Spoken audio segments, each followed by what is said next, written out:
වාරි මාර්ග අපිට ඉස්සෙල්ලම කොත්මලේ ජලාශය ගැන පැහැදිලි කිරීමක් කරනවා. මහවැලි ඉන්නවද? කාන් එක ගන්නකො ඉස්සෙල්ලා. දැන් ලොකු මතයක් කරනවා ඕගොල්ලෝ හරියටම කියන මොකක්ද උනේ කියලා. ගරු ජනාධිපතිතුමනි 27 වෙනිදා ලොකු ජල ප්‍රහාරයක් ආවා. ඒක වේලට දරා ගන්න බැරි මට්ටමින් ආවා.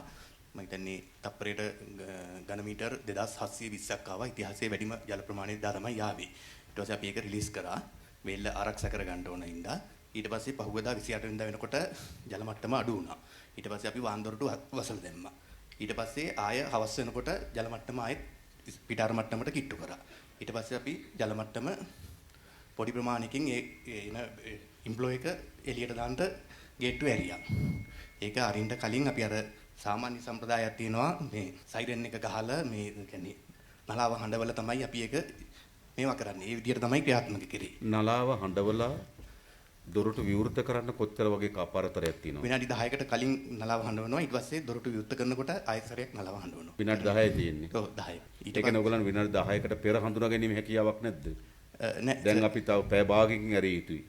පැයකින් ඇරිය යුතුයි වගේ කියලා හඳුනා ගැනීම අවස්ථාවක් නැද්ද? නෑ ඒක සර් ඉම්ප්ලොයි එකත් එක්ක එන විදියට තමයි සෙන්නේ සර්. සමහර වෙලාවට ආපු ගමන් එකපාරට නවතිනවා. මොකද පවර් ස්ටේෂන් එක වැඩ කරොත් ආයේ මේ ලෙවල් එක බහිනවා. එතකොට විනාඩි 10කට වගේ ඒක පොඩි ප්‍රමාණයකින් ඇරියේ. සාමාන්‍යයෙන් 170ක් විතර වගේ තමයි ඇරියේ තප්පරයට ඝන මීටර.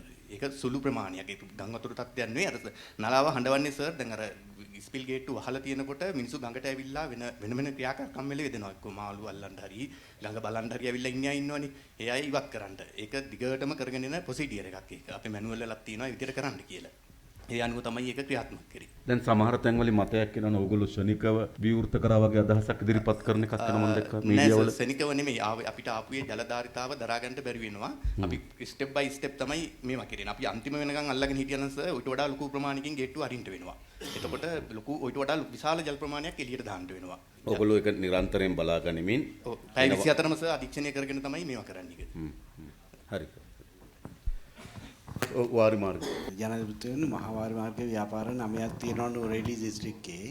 ඒ 9ම එක විදියටම දරණුවට මේ හානි වෙලා තියෙනවා. දැන් වාරි මාර්ගය යටතේ කොච්චර කුඹුරු ප්‍රමාණයක් වගා වෙනවද? 4700ක්. 4700ක්. අක්කර 4700ක් මේ නුවරඑළිය දිස්ත්‍රික්කෙම සුළු වාරි මාර්ග සුළු වාරි මාර්ග ඒවා නැතුව. ඒතර ඒ වගේ කිසිවක් වගා කරලා තිබුණේ නැහැ. ඔව් මහ කන්නේ ආරම්භ කරලා තිබ්බේ නැහැ. සමහර ඒවා නමුත් යල් කන්නේ ගොයන් සන්න නෙලමින් තිබ්බා. මහ කන්නේට ඔබතුමා යටතේ තියෙන වාරි මාර්ගවල කුඹුරු ටික වගා කිරීමට සමත් වෙන පරිදි ප්‍රතිසංස්කරණ ටික කරලා දෙන්න පුළුවන්ද? පුළුවන් මට්ටමක තියෙනවා. පුළුවන් මට්ටම නෙවෙයි. පුළුවන්ද? මේ මෙහෙමයි ජනාධිපතිතුමනි අක්කර 500ක ප්‍රමාණයක් තියෙනවා. විශේෂයෙන්ම වඩුවාවල ව්‍යාපාරයක් අක්කර 400ක් වගේ. ඒකේ මොන විදියකින්වත් ගෙනිය ගන්නේ කොහොමද කියන මේ ගැටලුව තියෙනවා. උදාහරණයක් ඇටියට ඒ ඇල එක තැනකින් කඩාගෙන ගිහින් තියෙනවා සම්පූර්ණයෙන් නාය ගිහිල්ලා. ඉතින් ඒකට අපි කුඹුරු ටිකේ රොම් මඩ පිරලා වැලි පිරලා නෙවෙයි. ජල සැපීම සැපය ගන්න අමාරුකමක් තියෙනවා. ඇලවල් වල මේ පස් පිරීලා තියෙනවා. ඒවා එහෙම සුද්ධ කරගන්න පුළුවන්. එක තැනක කඩාගෙන ගියේ හින්දා ඇලම කඩාගෙන ගියේ හින්දා නාය ගිහිල්ලා තියෙන හින්දා එතනින් එහා පැත්තට මේ වතුර පාර පන්න ගන්න ගැටලුවක් තියෙනවා. අක්කර 500ක වගේ ප්‍රමාණයක් තමයි කරගන්න බැරි. අනිත් ප්‍රමාණය කරගන්න පුළුවන්. කොහොම හරි ඒ ටික විසඳගෙන කරගන්නවා අපි 25 වෙනකොට. හරි. නුවරඑළිය නගරයේ යට වෙන්න මොකද බලපෑවේ? ප්‍රධාන වශයෙන් ඇල මාර්ග පටු වෙලා තියෙනවා. අනවසර ඉදිකිරීම. ඒ කියන්නේ දිගු කාලීන ප්‍රශ්නික ප්‍රතිඵලයක්ද? එහෙමයි. එහෙම නැතුව මේ වෙලාවේ ශනිකව මොකක් කරගත්තු ශනිකව ඇති වෙච්ච දේත් බලපෑවා. එතකොට වැවේ සොරවුව අඩි 1.5 සොරවු දෙකක් තියෙනවා. ඒක ප්‍රමාණවත් මදි මෙච්චර ජල කඳක් බහින්න.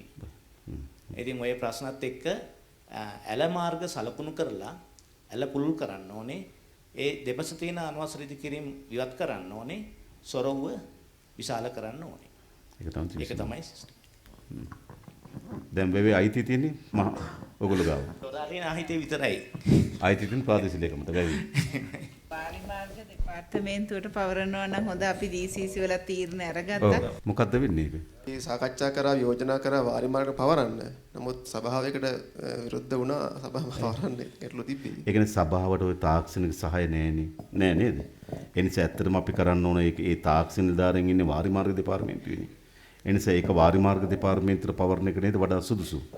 අපි මෙහෙම කරමු. ඒ කියන්නේ වාරිමාර්ග දෙපාර්තමේන්තුවට අපි වැව පවරලා ඒකේ ආර්ථික ක්‍රියාකාරකම් තියෙනවනේ. ඒ ආර්ථික ක්‍රියාකාරකම් පිළිබඳව නගර සභාවත් එක්ක ඇග්‍රීමන්ට් එකකට එමු නේද?